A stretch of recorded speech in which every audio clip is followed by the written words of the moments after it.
Aziz do'stlar, bugun 2025-yil Ramazon hayiti kuni, 30-mart. Barchangizni bayram ayyomini tabriklayman do'stlar. Hozir biz Namangan viloyatining Mingbuloq tumanidagi Sherdor savdo markazidagi o'yingoh qurib bitib ishga tushgan. Mana bu yerga farzandlarimizni bugun dam oldirishga, o'ynatishga olib chiqamiz. Bolachalarni ko'rib turibsiz.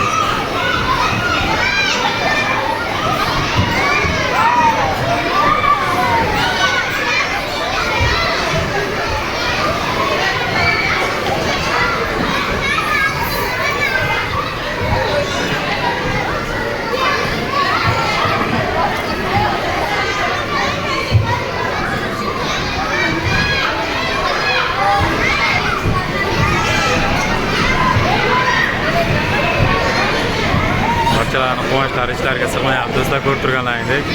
Judayam shovqin.